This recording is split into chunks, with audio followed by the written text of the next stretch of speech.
Hello and welcome to another episode or another series on arguing art. It's another episode and it's another series. This one is the sliding scale of art. That's the name of the series. The episode is preferences in art. Are they fair? Or are they not fair? Find out here on Arguing Art. My name is Micah Luke. And I'm Adam Sterner.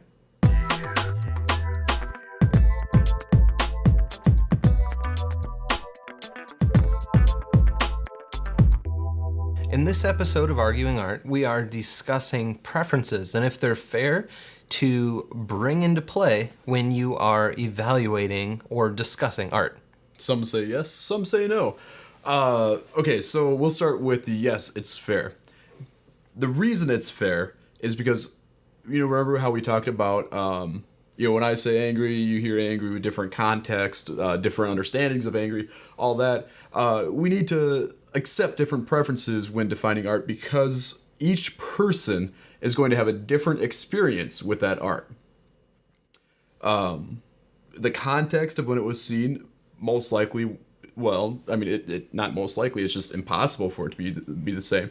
Especially because so much of what leads up to that influences your mood. Everything about how you take in that art. Yep, vivid memories. I know a person who can't stand to look at any painting that has egg yolk yellow in it because when he was young, he had a bad plate of eggs at his aunt's house, I think. And so every time he sees egg yolk yellow, it makes him feel slightly sick to his stomach. Is that real? It's real. Who is that? Tell me off the air. Yep. Another example is like wildlife or landscapes of rural areas.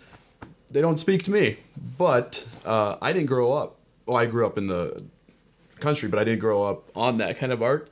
Okay. So that art doesn't call anything out for me. I have no emotional connection with it. My grandma, on the other hand, I was talking art with her. She has a huge emotional connection to it because when she looks at an old barn, she remembers barns being like that. She remembers old schoolhouses. She remembers rundown fences. Her perspective on that gives it an emotional content. So her personal preference toward landscape art, or the person I know's personal preference against egg yolk yellow, would cause them to either feel something that Micah might not feel as art, or I might feel is art, as not or as art. Yeah, that was the right number of asses. Yeah, I'm pretty sure. If you want to double check our asses, let us know.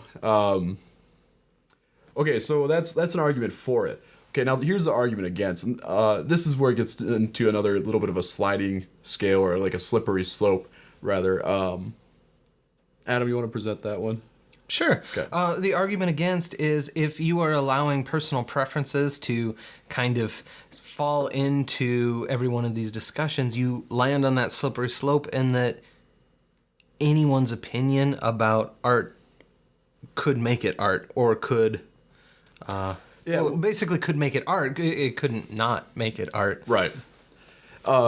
Each piece that you would ever consider to be art has the potential of speaking to someone somewhere.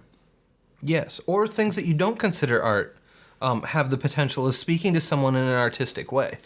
And if you take into account and allow personal preference of somebody loving the color red and walking into a room and seeing the color red all over the walls and thinking this is the most artistic room I have ever seen, well, it might not fit into all of the other requirements or standard ideas of what you would think art is, and this is the only person in the world who's going to perceive it as art.